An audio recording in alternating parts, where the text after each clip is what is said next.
Hi hello friends, welcome back. இன்றைக்கி நம்ம ரொம்பவே டேஸ்ட்டான ஒரு சிக்கன் கிரேவி தான் பார்க்க போகிறோம். இந்த சிக்கன் கிரேவி நீங்கள் சாதத்து கூடலாம் வச்சு சாப்பிடும்போது அவ்வளவு சூப்பராக இருக்கும். முதல்ல இந்த கிரேவி செய்கிறதுக்கு ஒரு சின்ன கடாய் எடுத்துக்கோங்க. அதில் ஒரு அரை மூடி துருவன தேங்காய் சேர்த்துக்கோங்க. அந்த துருவன தேங்காய் ஒரு 120 கிராம்லேருந்து ஒரு 140 கிராம் இருக்கும்.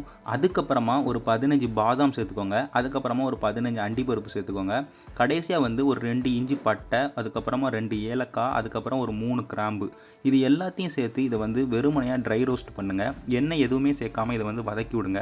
ஸ்டவ்வை லோ ஃப்ளேமில் இல்லைனா ஓரளவுக்கு மீடியம் ஃப்ளேமில் வச்சு ஒரு 5 நிமிஷத்துக்கு வதக்குனிங்கன்னா தேங்காய் உங்களுக்கு ஓரளவுக்கு கோல்டன் ப்ரௌன் கலர் வந்துடும். இந்த அளவுக்கு கோல்டன் ப்ரௌன் கலர் வர வரைக்கும் நீங்கள் இதை நல்லா வதக்கி விட்டுக்கோங்க. இந்த அளவுக்கு கலர் மாறினக்கப்புறமா ஸ்டவ் ஆஃப் பண்ணி இதை கொஞ்சம் கூல் பண்ணிக்கோங்க. இது கொஞ்சம் ஆறட்டும். ஆறினக்கப்புறமா இதை நம்ம மிக்ஸி ஜாரில் போட்டு அரைச்சி எடுத்துடலாம். வதக்கின தேங்காய் ஆறினக்கப்புறமா அதை ஒரு மிக்ஸி ஜாருக்கு மாற்றி தண்ணி எதுவுமே சேர்க்காம நல்லா அரைச்சி எடுத்துக்கோங்க.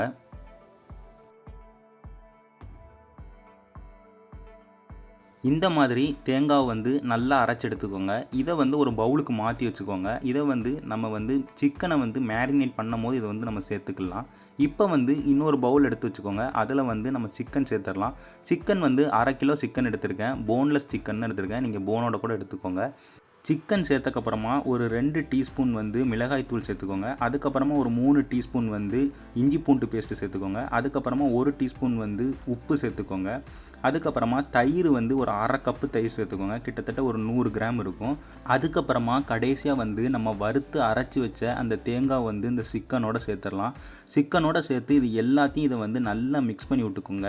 இது நீங்கள் மிக்ஸ் பண்ணி விடும் போதே உங்களுக்கு ஒரு நல்ல வாசனை வரும். அது எதுக்காண்டி வரும்னா, நம்ம அரைக்கும் போது பட்டை, கிராம்பு, ஏலக்காய்லாம் சேர்த்து அரைச்ச வாசனை இந்த சிக்கனோட நல்லா வரும். இதை நல்லா மிக்ஸ் பண்ணி விட்டுக்கோங்க.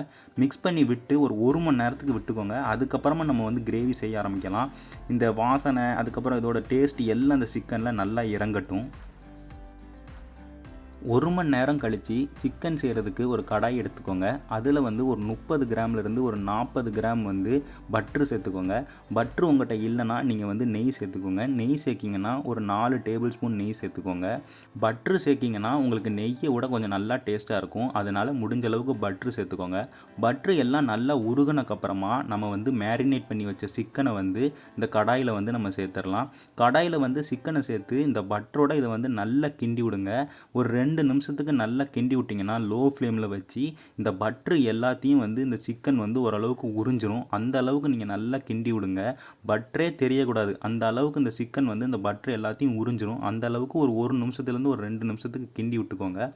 அப்படி கிண்டி விட்டு முடித்தக்கப்புறமா நம்ம ஸ்டவ்வை லோ ஃப்ளேமில் வச்சு இதை ஒரு மூடி போட்டு மூடி வச்சிடலாம். தண்ணி எதுவுமே சேர்க்காமல் மூடி போட்டு மூடி வச்சிடலாம்.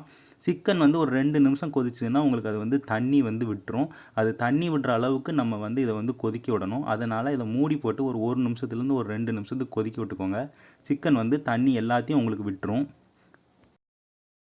இப்போ ஒரு 2 நிமிஷத்துக்கு சிக்கனை மூடி போட்டு கொதிக்க விட்டேன். நீங்கள் பார்த்தாலே தெரியும் சிக்கன் இந்த அளவுக்கு தண்ணி விட்டுருக்கு. அதே நேரத்தில் அது குடித்த பட்டரையும் லைட்டாக அது விட ஆரம்பிச்சிரும். பட்டரும் லைட்டாக அது சைடில் வர ஆரம்பிச்சிரும். இந்த அளவுக்கு உங்களுக்கு தண்ணி விட்டக்கப்புறமா இதை ஒரு தடவை கிண்டி விட்டுட்டு நம்ம ஒரு பொருள் சேர்த்துக்கலாம். அது என்னென்னா வெங்காயம் தான். வெங்காயத்தை தேங்காய் எண்ணெயில் நல்லா பொரிச்சு எடுத்துருக்கேன். இந்த அளவுக்கு நல்லா ப்ரௌன் கலரில் மாறுற அளவுக்கு இதை நல்லா பொரிச்சு எடுத்துருக்கேன். இது ஒரு வெங்காயம். ஒரு வெங்காயத்தை இந்த அளவுக்கு கலர் மாறுற அளவுக்கு நீங்கள் தேங்காய் எண்ணெயில் பொரிச்சு எடுத்துக்கோங்க. பொரிச்சு எடுத்ததுக்கப்புறமா இந்த கிரேவியோட இதை மிக்ஸ் பண்ணி விட்டுக்கோங்க. இது உங்களுக்கு கிரேவிக்கு ரொம்ப நல்ல டேஸ்ட் கொடுக்கும். அதனால் மறக்காமல் இந்த வெங்காயத்தை இந்த மாதிரி பொரித்து இந்த கிரேவியோடு சேர்த்து இதை நல்லா மிக்ஸ் பண்ணி விட்டுக்கோங்க. நல்லா மிக்ஸ் பண்ணி முடிச்சக்கப்புறமா நம்ம கிரேவிக்கு தேவையான தண்ணி சேர்த்துக்கலாம். இந்த கிரேவிக்கு ஒரு கப்லேருந்து ஒரு 1.5 கப்பு தண்ணி சேர்த்துக்கிறேன். ரொம்ப தண்ணி சேர்க்க வேண்டாம். ஒரு கப்லேருந்து ஒரு 1.5 கப் மட்டும் தண்ணி சேர்த்துக்கோங்க. தண்ணி சேர்த்து இதை நல்லா கிண்டி விட்டுக்கோங்க. கிண்டி விட்டக்கப்புறமா இதை மூடி போட்டு நம்ம ஒரு 15 நிமிஷத்துலேருந்து ஒரு 17 நிமிஷத்துக்கு கொதிக்க விட்டுக்கலாம். அப்படி நம்ம கொதிக்க விட்டுட்டாலே நம்மளுக்கு கிரேவி ரொம்பவே வாசனையாகவும் ரொம்பவே டேஸ்ட்டாகவும் கிடச்சிரும். இப்போ வந்து ஒரு 17 நிமிஷம் கழிச்சு வந்து கிரேவியை வந்து ஓப்பன் பண்ணுறேன். கிரேவி வந்து ரொம்பவே வாசனையாக வந்து ரெடி ஆயிருச்சு. ரொம்பவே டேஸ்ட்டாகவும் ரெடி ஆயிருச்சு. நம்ம போட்டிருக்க உப்பு, உரப்பு எல்லாமே கரெக்டாகவும் இருக்குது. கிரேவியில் நீங்கள் பார்த்தீங்கனாலே தெரியும் பட்ரு எல்லாம் நல்லா பிரிஞ்சு வந்துருச்சு. இந்த அளவுக்கு உங்களுக்கு கிரேவி வந்து ரெடி ஆயிருச்சுன்னா ரொம்பவே சூப்பராக ரெடி ஆயிரும். நம்ம கடைசியாக வந்து கொஞ்சோண்டு கொத்தமல்லி இலையும் அதுக்கப்புறம் கொஞ்சோண்டு காரம் அப்படி வெளியே தெரியறதுக்காண்டி பச்சை மிளகா 2யும் வந்து நம்ம கிள்ளி போட்டுடலாம். இப்போ வந்து கொஞ்சோண்டு கொத்தமல்லி இலையும் அதுக்கப்புறமா பச்சை மிளகா 2 பச்சை மிளகா வந்து 2ஆக கீறி நான் சேர்க்குறேன். இது 2த்தையும் சேர்த்து இந்த கிரேவியோட ஜஸ்ட் லைட்டாக மிக்ஸ் மட்டும் பண்ணி விட்டுக்கோங்க. அதுக்கப்புறமா நீங்கள் வந்து ஸ்டவ்வை ஆஃப் பண்ணிடுங்க. ரொம்ப நேரம் கொதிக்க விடாதீங்க. ஏன்னா நம்ம தேங்காய் சேர்த்துருக்கனால குழம்பு வந்து கொஞ்சம் நேரம் ஆக ஆக இறுக ஆரம்பிக்கும். அதனால் நீங்கள் வந்து ஸ்டவ்வை ஓரளவுக்கு சீக்கிரமாகவே ஆஃப் பண்ணிடுங்க. ஸ்டவ்வை ஆஃப் பண்ணி முடித்தக்கப்புறமா நம்ம வந்து லெமன் சேர்த்துக்கிடுவோம். லெமன் ஜூஸ் வந்து ஒரு 10 ட்ராப் மட்டும் சேர்த்துக்கோங்க. இது வந்து உங்களுக்கு கிரேவிக்கு வந்து ஒரு நல்ல டச்சும் நல்ல ஒரு டேஸ்ட்டும் கொடுக்கும். அதனால் ஒரு 10 ட்ராப் லெமன் சேர்த்து இதை வந்து மிக்ஸ் பண்ணி விட்டுக்கிட்டிங்கன்னா உங்களுக்கு கிரேவி வந்து ரொம்பவே சூப்பராக ரெடி ஆயிரும். இதை வந்து நீங்கள் சாதத்து கூட, சப்பாத்தி கூட, தோசை கூட எது கூடனாலும் நீங்கள் வச்சு சாப்பிட்லாம். கண்டிப்பாக இதை செஞ்சு பாருங்கள். இதோட டேஸ்ட் உங்களுக்கு கண்டிப்பாக தெரியும். நான் இதே மாதிரி வேறு ஒரு நல்ல ரெசிபியில் உங்கள் எல்லாரையும் வந்து பார்க்குறேன். நன்றி.